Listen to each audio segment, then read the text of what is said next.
What if I told you there is a perfect plan to beat the crowds, hit the big rides, and maximize your first hour in Magic Kingdom without wasting time in lines? In this video, I'm going to walk you through our ideal rope drop strategy, whether you have early entry or not, how to plan if things go wrong, and exactly when you should arrive. Let's dive in.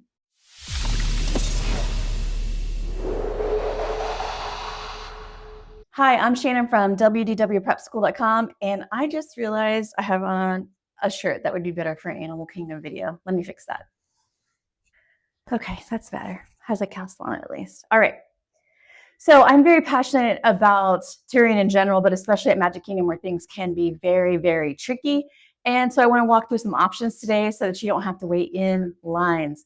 Let's talk with some basic meanings and descriptions.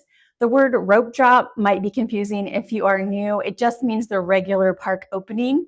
And this term became popular because of a literal rope drop. You know, there would be a rope and they would drop it and it's open now. But now it's just a term that we use, even though we don't have a physical rope drop.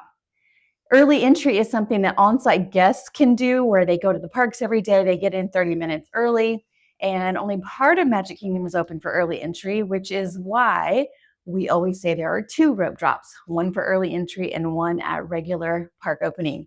Rope drop strategy matters a lot to us because big waits build fast throughout the day. And people don't want to get up earlier on their vacation usually. So your advantage is early access before they get there. So much of Disney World planning is just knowing what most people do and doing something different so that you don't end up waiting in lines. So for this plan, we're going to combine the early entry window with some smart routing and try to figure out the best way to do the rides without having to wait. I'm going to talk about when to arrive, which rides to go to first, and some backup plans. Let's talk about early entry at Magic Kingdom. There are two lands that are open, Tomorrowland and Fantasyland. And it's not 100% of those lands all the time, but it is most of them.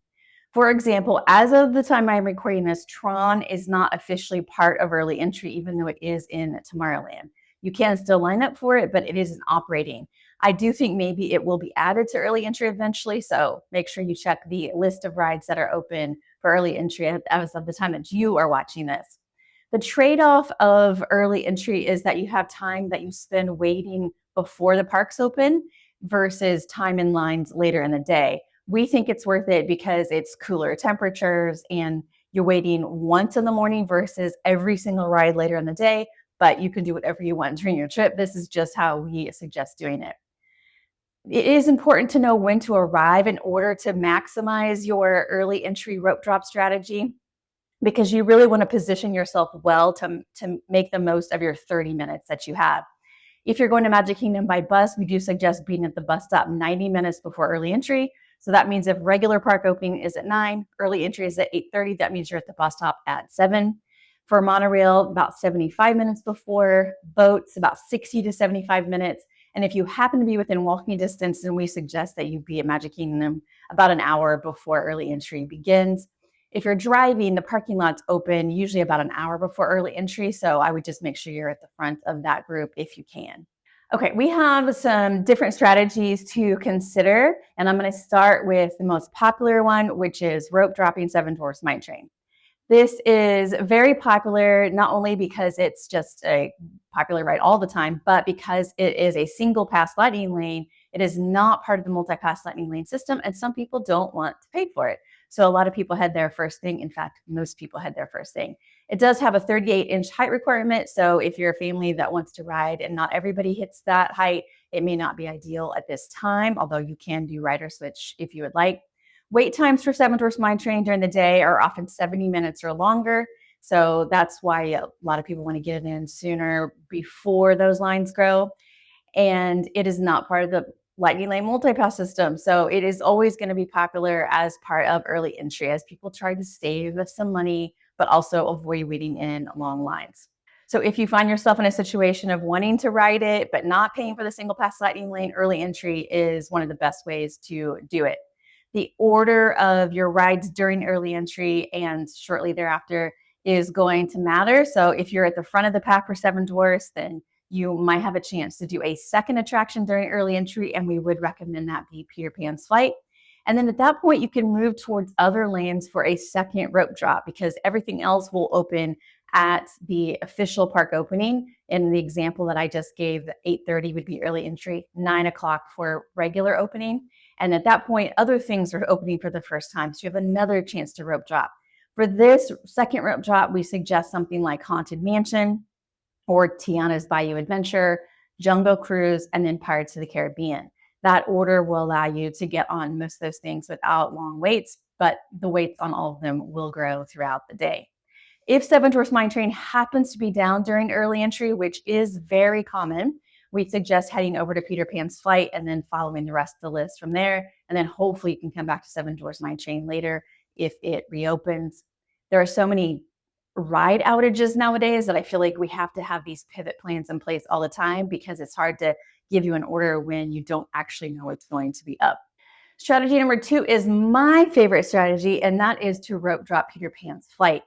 This doesn't have a height requirement, so it's a great option for families with little ones. It is also less chaotic since most people are heading to Seven Dwarfs Mine Train, and I don't really like getting mowed down, so I just like going over to Peter Pan's Flight. Wait times on this ride often are 50 minutes or longer throughout the day, so it's really nice to be able to get there first thing before it grows. It is available within the Lightning Lane multi-pass system, but the standby line that you can go through during early entry, it is a chance to see the queue because when you use a Lightning Lane at Peter Pan's Flight, you skip the queue, and the queue is very detailed and very good to look at. You probably won't get to see it for very long because you're going to be going through the queue fairly quickly, but at least you will get to see it. After Peter Pan's Flight, I really like going over to Mini Adventures and Winnie the Pooh and maybe getting both of those rides in during early entry. And then it's time to move on towards some other lands, including things that I mentioned earlier, like Haunted Mansion, Tiana's Bayou Adventure, Jungle Cruise, Pirates of the Caribbean. You get the idea. Strategy number 3 is to rope drop Space Mountain. Now, this isn't one we necessarily recommend unless you have multiple days at Magic Kingdom and you've already done, Fantasyland and some of those other attractions. But Space Mountain is not going to have any wait for a while. It does have a 44-inch height requirement. During the day, wait times can get up to 45 minutes or longer. You can also book it through Lightning Lane MultiPass. I recently tested this out on our last trip because we just wanted to see kind of how the patterns were in the park, and it just didn't have a line for a long time. So this is really, really optional, and only if you happen to really want to do Space Mountain or if you don't want to use Lightning Lanes, this is a way to do it. But if you decide to go there, you can go to Space Mountain first. You can get in line for Tron afterwards. Although if you can do it, we do recommend getting a Lightning Lane single pass for Tron. But if you want to ride it twice, you could get in line for it once and use a single pass for it later, etc. You might want to pay attention still to the regular rope drop for the second rope drop and head over to things like Jungle Cruise or Pirates of the Caribbean for beating the wait times on those, which will grow throughout the day. If Space Mountain happens to be delayed at opening, you could hop in line for Tron, but you would be spending your time waiting the whole time, or you can pivot and head to Fantasyland and do something like we discussed earlier, including my favorite, which is to go to Peter Pan's Flight. Strategy 4 is to rope drop the line for Tron, and we are saying rope drop the line for Tron because as of right now, it's not open, so you're literally just spending your entire early entry in line. It does have a 48-inch height requirement, so if everybody doesn't meet that height requirement or isn't interested in riding Tron, make sure you know what they're going to do during this time. You may not want to spend all your time waiting, but if you don't want to buy a single pass, this is a way to do it without having to wait a long time.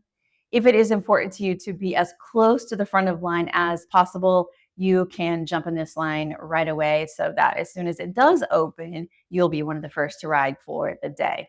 Now, what if you're staying offsite so you can't even do early entry? As you may have picked up, there is that second rope drop opportunity, and we do recommend rope dropping something like Frontierland or Adventureland because the early entry guests will already be filling up Fantasyland and Tomorrowland, and you get first dibs at these lands just like the on-site guests do. Some popular options for this would be Tiana's Bayou Adventure. It's new, it's popular, lines can get long. Not a great choice if it's cold out or if you're not interested in getting wet, but it is a good choice. Sit towards the back of the boat if you don't want to get wet. That's usually better. Of course, there are things like Jungle Cruise, which always has high wait times due to its popularity, and it's a really slow moving ride. And then there's Pirates of the Caribbean, which will be easy when Adventureland opens and might be busier later in the day. So it's a good chance to skip those lines. So some frequently asked questions. What about missing the opening stage show on the castle? So if you're heading to lines for early entry, then you will miss the stage show on the Cinderella Castle stage. We don't think it's worth getting out of the early entry line for. The opening show in the past was much, much better, but now it just, to me, is not worth it. So we suggest getting in the early entry lines. What about characters? They are not available until regular park opening, so they will not have to be part of your early entry strategy. What about using lightning lanes? If you are buying lightning lanes, you will not be using them during the early entry period. However, you can use them as soon as the regular park hours begin. What if you're not an early bird? This entire strategy relies on you being willing to get up early during your trip. I mean, if you're going to be at the bus stop at 7, that means you're usually up by what, 6:30, and that's early.